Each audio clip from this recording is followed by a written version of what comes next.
What up, y'all? It's your boy, Mr. Downtown Ray Melo, and you're listening to the Entertainment Report on iHeartRadio, live from Dubai for Wednesday, October 26, 2016, delivering some major stories and trends going on in the world of entertainment and beyond. You can follow the show on Facebook, Twitter, or Instagram, facebook.com/The Entertainment Report with Ray Melo, that's RAYMELO, on Twitter at The Enter Report, or on Instagram at The Entertainment Report. You can listen to the show anytime you want on iHeartRadio. Just go to iHeart.com or your iHeart phone app, search for the Entertainment Report, and it'll take you to the page.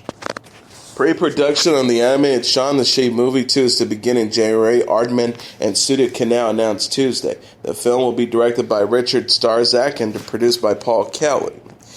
David Spraxton, the co-founder and executive chairman of Aardman, said in a statement, Shaun's big move to the big screen proved such a success with audiences around the world that he and the flock are very excited to be embarking on another big screen adventure.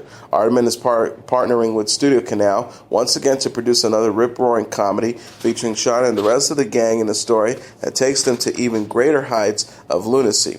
Ron Halper, the Executive Vice President of International Productions and Acquisitions for Studio Canal, said, all of us here at Studio Canal are Aardman fans. To get to see the wonderful way they work in Bristol, as they have for 40 years now, through the first Shaun the Sheep movie, was an experience we will always cherish. Luckily, we'll get to start again with what will definitely be another film showcasing Aardman's unique humor, creativity, and craftsmanship.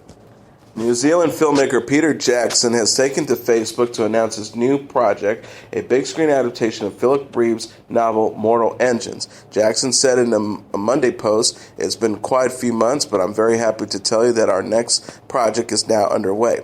Jackson is producing the film through his Wingnut Films banner for Universal. He co-wrote the script with Fran Walsh and Philippa Boyens, and Christian Rivers is set to start directing in March. He said, if you haven't read the books, you should. They present a stunning look into the future when all of Earth's major cities are now mountain on wheels, roamed across the landscape as massive traction cities. Our society has built itself on the principles of municipal Darwinism. This basically involves the bigger cities hunting down and consuming the smaller ones. And that's the only backdrop to the original and emotional personal story. Philip Reeve has created a range of intriguing characters following their adventures in our strange future world through 4 books, Mortal Engines, Predator's Gold, Infernal Devices, and A Darkling Plane. The moment we read these novels, we knew what exciting movies they'd make. I literally can't wait to see them. No casting has been announced yet. Jackson is best known for helming The Hobbit and the Lord of the Rings trilogy. A preview of James Newton Howard's score for J.K. Rowling's upcoming film, Fantastic Beasts and Where to Find Them, was released on Monday, giving a look into the film's 1920s feel. Howard composed the score for other blockbuster films like the Hunger Games series and A Dark Knight, and really wanted to be a part of Rowling's new franchise. Howard said it seemed like an incredible musical opportunity, so I submitted a reel of my music. Howard, whose talents won him the role, was then tasked with creating the sound for one of the most anticipated film franchises since Harry Potter. Howard sat down with Fantastic Beasts director David Yates and producer David Hyman, both of whom had previously worked on the Potter films, to discuss the film's musical direction. Howard said, we talked about how the score would need to encompass many different styles of music and have a broad emotional range. That direction can be heard in the track from the soundtrack titled Tina Takes Newt in Makusa Headquarters, which was released on Monday. The first part of the composition scores an interaction between 2 of the film's main characters, Newt Scamander, played by Eddie Redmayne, and Purpertina Tina Goldstein, played by Catherine Waterston. The film's 1926 setting can be heard in the second part of the song, which is named for the American Wizarding headquarters. Howard said, one of my biggest goals in writing the music for Fantastic Beasts was to create memorable melodies. J.K. Rowling's world has had always a great musical legacy, and I was hoping to continue that tradition. Fantastic Beasts and Where to Find Them is out in theaters on November 18th. While promoting his new film, Inferno, Tom Hanks perfectly recreated the Shimmy Shimmy Coca pop rap from the 1988 movie Big. YouTube stars Philip Wang, half of the Wong Fu Productions duo, and Hanks performed the rap, which fans might remember from the scene in Big, when Hanks' grown-up character proves his identity to be his best friend by reciting the verse. Wesley Chang, Wong Fu's other half, and director Ron Howard looked on in amazement as Wang and Hanks flawlessly recited the rap, which Hanks then revealed he took from his kids' summer camp. Chang and Wang admitted to Hanks and Howard that they were more nervous meeting them than Barack Obama. Hanks said, "Get out." Howard laughed, "You guys need to get your priorities straight." Inferno, directed by Howard, features Hank as Robert Langdon, the character he made popular in The Da Vinci Code and Angels and Demons. Inferno premieres in theaters on Friday. Glenn Close is returning to the role that earned her the Tony Award for Best Actress, Norma Desmond in Sunset Boulevard. The stage musical is an adaptation of Billy Wilder's 1950 film classic about a fading silent movie star. The show's website declared, featuring a 40-piece orchestra, the largest in Broadway history, Andrew Lloyd Webber's Tony Award-winning masterwork of Dreams and Desires in the Land Called Hollywood comes to the Palace Theater in a brand new production. The 16-week limited engagement is to begin previews on February 2nd. Close originally played the role of Norma in 1984. She also reprised the role last year for one night for Andrew Lloyd Webber's Royal Albert Hall celebration. Netflix released a trailer for its upcoming Gilmore Girls revival, A Year in the Life, on Tuesday, featuring Lauren Graham, Alexis Bledel, Scott Patterson, Melissa McCarthy, and Kelly Bishop. The 4 new 90-minute chapters will begin streaming November 25th. The upcoming mini-season finds each of our leading ladies at a major crossroads. Lorelai's relationship with Luke is at an unnerving standstill. Rory's budding journalism career in New York has stalled before it even begun. Emily's world is turned upside down following the untimely passing of her beloved husband, Richard, revealed in a message accompanying the 2.5-minute trailer on YouTube. Spartacus, Battlestar Galactica, and Xena Warrior Princess alum Lucy Lawless says she has noted major advances in prop and fake blood since she began her career. The 48-year-old New Zealander told reporters during a recent roundtable interview at New York Comic Con, "The technology now is so good, things don't taste like they used to. Carol syrup as fake blood was old school." She also added, "It doesn't taste like it used to disgust you," revealed the current co-star of Ash vs. Evil Dead.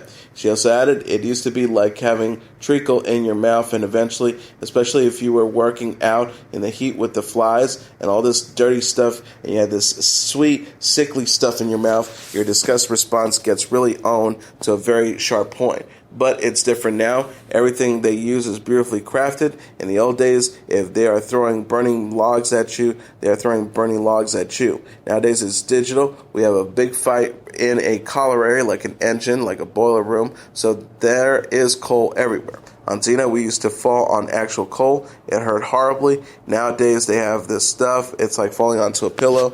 It's like coal. It looks like ingenious rocks or something, and it's spongy, and I'm so grateful to the art department for going through the trouble of not putting rocks underneath. It's so lovely not to be totally destroyed by the furniture." Starring Bruce Campbell, Ray Santiago, and Dana De Lorenzo, Ash vs. Evil Dead airs on Stars on Sunday nights. The horror comedy is now in its 2nd season and will return for a 3rd next fall. Amy Schumer is facing backlash after she released a video lip-singing to Beyonce's Formation alongside Wanda Sykes, Joan Cusack, and Goldie Hawn.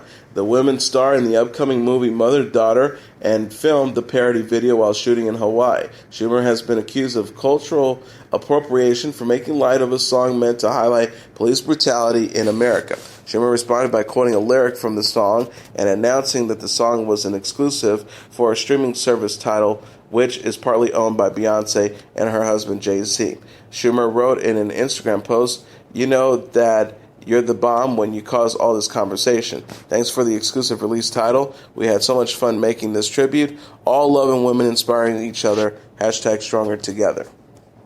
Netflix has gotten into the Halloween spirit by releasing the first trailer for their upcoming original horror film titled I Am the Pretty Thing That Lives in the House. The clip, released Monday, features Ruth Wilson as a young nurse named Lily who has started to care for an elderly author, Iris Bloom, played by Paula Prentice, who is known for penning a popular series of ghost novels. As Wilson narrates the creepy footage, which includes flashbacks to when Bloom was younger, it becomes apparent that they are not alone in the house. Wilson says, "I have heard myself say the house that holds the memory of a death is the staying place of rotted ghosts. I Am the Pretty Thing That Lives in the House" is set to premiere on Netflix starting October 28th.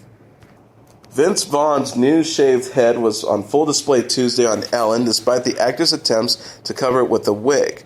Vaughn explained to host Ellen DeGeneres, "I shaved my head for a movie, completely clean," who took off the comedian's wavy wig as they sat down for their interview. He says, "And now, thankfully, because you don't know at my age, it's growing back." Vaughn also shared how his 5-year-old daughter, Lachlan, has been poking fun at his bald head.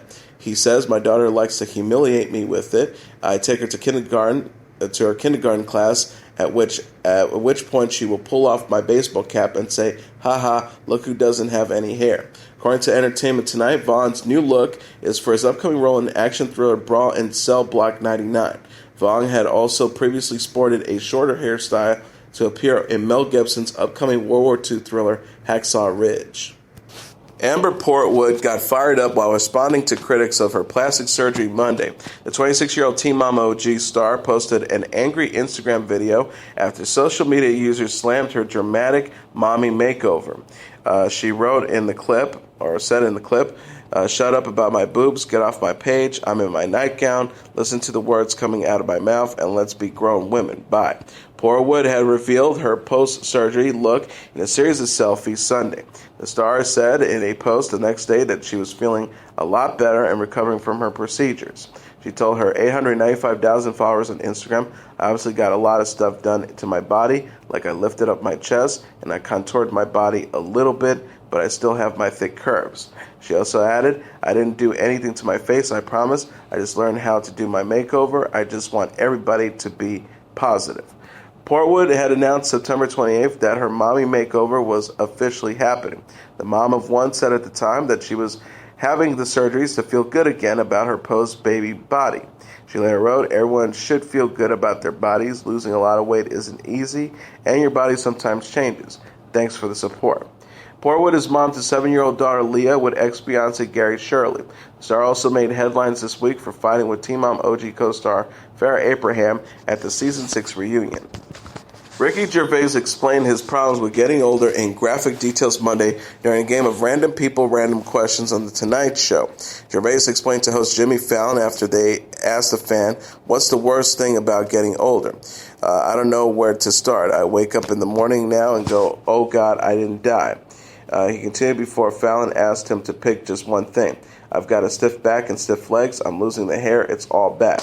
The 55-year-old responded to the shock of Fallon, and the Tonight Show drummer Questlove was seen almost spitting out of his pendulous testicles. Gervais noted, almost amongst laughter and Fallon's shocked face, "Honestly, I'm hoping to live long enough to actually trip over them.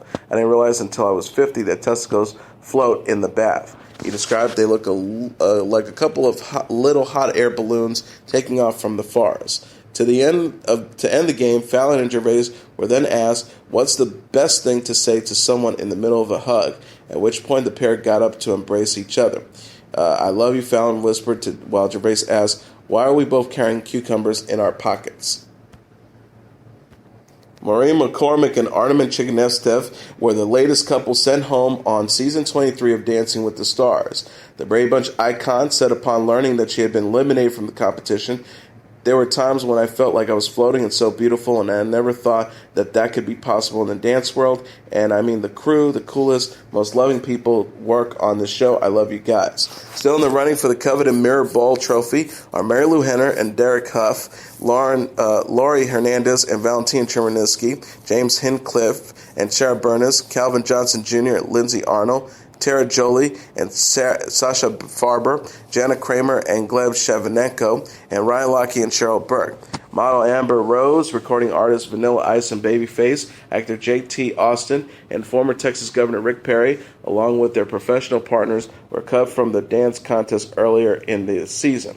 The ABC series features Tom Bergeron and Ari Andrews as co-hosts, while the judges panel includes Len Goodman, Julianne Hough, Bruno Tellini, and Carolina Naba. The 2016 edition of the Victoria's Secret fashion show is to be staged in Paris. Ready to hit the runway are Adriana Lima, Alessandra Ambrosio, Lily Aldridge, Elsa Hawks, Jasmine Tooks, Josephine Shriver, Lays Roberto, Martha Hunt, Romy Strigier, Sarah Sampio, Stella Maxwell, and Taylor Hill, as well as some newcomers. This will be the first time the famed lingerie show takes place in the French capital. The event will be broadcast December 5th on CBS. The press release said Merging fashion, fantasy, and entertainment, the Lingerie Runaway show will include pink carpet interviews, model profiles, a behind-the-scenes look at the making of the show in the City of Lights, and musical performances that will be announced at a later date. Kristen Stewart and new girlfriend St. Vincent are slowly going public with their romance. The 26-year-old actress and 34-year-old singer, whose real name is Annie Clark, attended the Elle Women in Hollywood Awards amid dating rumors. E! News reported Stewart walked the red carpet solo but joined St. Vincent inside the event. The pair sat next to each other at the ceremony but kept their PDA to a minimum. Stewart, her Twilight co-star Anna Kendrick, Lupita Nyong'o, and Amy Adams were among the women honored at the awards show. Dakota Fanning, who also starred in Twilight, presented Stewart with her award. Stewart told people on the red carpet, "It's a huge honor. I think if you look at the list of ladies who have done this before, and not just tonight, but the last few years, it's insane to include myself in that list." The Twilight star and St. Vincent were first linked in early October. Stewart brought St. Vincent to the New York Film Festival premiere of Certain Women and has been spotted with the singer several times since. Source told People they have spent almost every day together since Kristen brought St. Vincent to a premiere on October 3rd. Stewart previously dated her former personal assistant Alicia Cargile, while St. Vincent was involved with model and actress Carol Devonshire. Stewart will next star in Billy Lynn's Long Halftime Walk, which opens in theaters November 11th. Mom of two, Olivia Wilde is giving fans a glimpse into her life with newborn daughter Daisy. The 32-year-old actress shared a photo of her breastfeeding the 2-week-old infant Monday while wearing a shirt with the message, "Never underestimate the power of a woman." She captioned the picture, "My drinking buddy, never underestimate the power of a woman." Wilde shares Daisy and 2-year-old son Otis with actor and fiancé Jason Sudeikis. She has been vocal about wanting more children prior to announcing her second pregnancy. She told People in April, "I'm desperate for more kids. I love my siblings so much, and Jason has incredible siblings too. The more the merrier. Otis loves babies." Wilde, a proponent of breastfeeding, previously nursed Otis in a photo shoot for the September 2014 issue of Glamour. She says in the accompanying interview that breastfeeding is the most natural thing. The star said at the time, "I don't know, now it feels like Otis should be on my breast." She added, "You can be someone who is at once maternal and professional and sexy and self-possessed. But I mean, I certainly don't really look like that when I'm typically breastfeeding, and there's usually a diaper involved." President Barack Obama confronted some of his haters on Twitter, including Donald Trump, by reading some of their mean tweets on Jimmy Kimmel Live Monday. He read in the first tweet, "Barack Obama is the Nickelback of presidents." He read in another tweet, "Barack Obama dances like how his jeans look." He said, "You know, this jeans thing, this is so old, a couple of years ago, come on." One of the tweets read, "Barack Obama, bro, do you even lift?" Obama's reply, "Well, I left the ban on Cuban cigars. That's worth something." Obama also trolled Republican presidential nominee Donald Trump, who has become famous for his Twitter rants, by reading a tweet Trump directed at Obama. Trump tweeted, "President Obama will go down in history as perhaps the worst president in the history of the United States." Obama fired back as he let go of his phone in a pseudo mic drop. "Well, at real Donald Trump, at least I will go down as a president." Obama almost famously took part in Kimmel's Mean Tweet segment last year. Drake celebrated his 30th birthday at a star-studded bash Sunday in Los Angeles. Taylor Swift, Katy Perry, and their mutual ex-boyfriend John Mayer were among the celebrities to ring out in the occasion at Delilah Lounge in West Hollywood. A source told E! News it was a very intimate party with just friends and family. When Drake came in, he had a big smile and was really happy. The guest list also included Jamie Foxx, French Montana, and Shay Mitchell. An insider said friendly exes Perry and Mayer, who dated from 2012 to 2014, spoke through the night very peacefully. Swift, who wrote the breakup song Dear John after her split from Mayer in 2010, didn't cross paths with the singer. Mayer has said of the song to Rolling Stone magazine in 2012, "It made me feel terrible because I didn't deserve it. I'm pretty good at taking accountability now, and I never did anything to deserve that." He also added, "I was really caught off guard, and it really humiliated me at the time when I'd already been dressed down. I mean, how would you feel if at the lowest you've ever been, someone kicked you even lower?" Drake, who officially turned 30 on Monday, is looking forward to the year to come. The rapper announced the same day as his party that he will release a new playlist, More Life, in December. He says, "I'm off mixtapes. I want to do a playlist. I want to give you a collection of songs that become the soundtrack of my life." He also added, "All original music for me. You might hear some tunes from the family on there. Just really excited. I had a great tour. I had a great summer, and most people would probably take a break, but for me, I just want to get right back to it." Celebrity backup dancer Charlene Quigley has disappeared according to police, and stars like Rihanna and Missy Elliott are reaching out for fans to help. Quigley, who's 32, who has worked with Beyonce, Rihanna, Missy Elliott, and Jamie Foxx, was last seen getting on a bus at Port Authority in New York City around 1 a.m. on Sunday. Rihanna posted a heartfelt plea on Instagram Monday, asking anyone with information to come forward. Rihanna shared, "This beautiful soul and former dancer of mine is missing. My heart aches thinking of how heavy this is on all who love her. If anyone has seen or has any information on at Charlene Quigley's whereabouts, please contact the North Bergen Police Department, 201-392-2100. Elliott also shared a video to Instagram saying that she was praying for Quigley's safe return. Elliott wrote, "This is at Shirley Quigley. She's been missing since Friday. She is so loved and we pray for her safe return. If you have any information or seen her, please contact North Bergen Police, 201-392-2100. She was last seen at 12:55 a.m. at Port Authority. Need help from the whole dance community to spread the word. Those who have met her know her spirit and is always bubbly and kind and uplifting energy, sending countless prayers." Quigley teaches dance at Perry Dance Capizio Center and Broadway Dance Center in Manhattan and was reported missing by her father. Her father said, "I just want her to come home, or if someone has her, to let her be. She's everything to me. She's why I live." Lady Gaga and James Corden had given fans a taste of what to expect in their upcoming edition of Carpool Karaoke with a new teaser. The clip, released Monday ahead of the segment's Late Late Show Tuesday premiere, featured the pop star yelling at traffic before Corden launched into a performance of rapper Ludacris's driving anthem, "Move Bitch," before moving on to Gaga's hit 2009 single Bad Romance. Decked out in a sparkling golden ensemble, Gaga also reenacts how she was asked to perform during the halftime show of Super Bowl 51 and helps Corden out with a Gaga-esque outfit. Corden jokes as he is seen wearing a large blonde wig and a white mask. "I love it. I mean, I'm not ideal for driving, but I feel alive." Gaga is the latest star to appear on Carpool Karaoke, following in the footsteps of Adele, Justin Bieber, Selena Gomez, Gwen Stefani, Michelle Obama, and most recently, Britney Spears. Gaga's fifth studio album, Joanne, is available now. And Lady Gaga will perform at the 2016 American Music Awards in November. The 30-year-old pop star confirmed she'll sing at the ceremony in a tweet Tuesday, the same day her album Joanne will be released. She wrote to her 64.2 million followers, bringing hashtag Joanne to the AMAs on November 20th. See you there, hashtag AMAs. Prior to Joanne, Lady Gaga had last released the collaborative album Cheek to Cheek with Tony Bennett in 2014. The singer said last week on Good Morning America that Joanne was named for her late aunt, who also inspired her middle name. She revealed she died in 1974, and the tragedy really stayed with our family our whole lives, and I wanted to make a record about family and friendship and togetherness and learning from the post, and that's why we're here.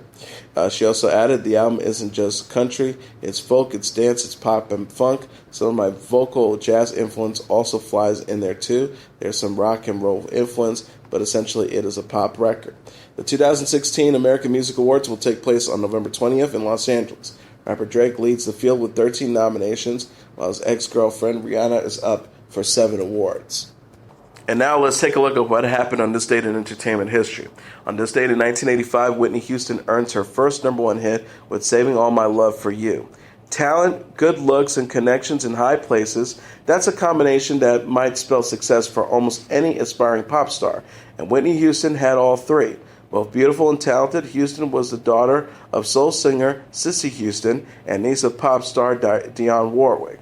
And she parlayed her hereditary gifts and the professional nurturing of her well-connected family into superstardom of a kind rarely matched before or since. A near unknown prior to the release of her debut album, Whitney Houston, she shot to stardom when her first chart-topping hit, Saving All My Love for You, hit number 1 on the Billboard Hot 100 singles charts on this date in 1985. Written by the team of Michael Masser and Jerry Goffin, who had teamed up previously on Diana Ross's 1975 number 1 hit, Theme from Mahogany, Don't You Know Where You're Going To, the ballad Saving All My Love for You was the second single from Whitney Houston, which following You Give Good Love, which peaked at number 3 on the pop charts in July 1985. Released as a single in August 1985, Saving All My Love eventually earned Whitney Houston a 1986 Grammy Award for Best Female Pop Vocal Performance. When the next two singles from her debut album, How Will I Know and The Greatest Love of All, also topped the pop charts in early 1986, 23-year-old Whitney Houston established herself as one of the biggest names in popular music. Over the course of the next decade, Houston would sell tens of millions of albums and earn 8 more number 1 hits, a figure eclipsed only by Mariah Carey among solo female recording artists. But only one of Houston's albums, 1992's soundtrack to The Bodyguard, featuring the monumentally successful cover of Dolly Parton's I Will Always Love You, would match her 25 million selling debut in terms of commercial impact. Nearly 2 years in the making under the personal guidance of Arista record chief Clyde Davis, Whitney Houston ranks among the 40 biggest sellers of all time, according to the Recording Industry Association of America. It also serves to launch the career of a singer who became popular enough to earn a top 20 pop hit with the Star Spangled Banner not once but twice, 1991 during the Persian Gulf War, again 10 years later in the aftermath of September 11, 2001 terrorist attacks. In the 90s, though, Houston's personal struggles began to overshadow her professional achievements amid rumors of substance abuse issues and erratic behavior. On February 11, 2012, the night before the annual Grammy Awards, the 48-year-old Houston was found unconscious in her room at the Beverly Hilton Hotel in Los Angeles and was later pronounced dead. And that is your entertainment report for Wednesday, October 26, 2016. I'm your host, Mr. Downtown Ray Melo. I'll be back tomorrow to deliver some major stories and trends going on in the world of entertainment and beyond. You can follow the show on Facebook, Twitter, or Instagram. Facebook.com/The Entertainment Report with Ray Melo. That's RAYMELO. On Twitter at The Enter Report, or on Instagram at The Entertainment Report. You can listen to this episode or any previous episodes of The Entertainment Report anytime you want on iHeartRadio. Just go to iHeart.com or your iHeart phone app, search for The Entertainment Report, and it'll take you to the page. Good night, and God bless you all.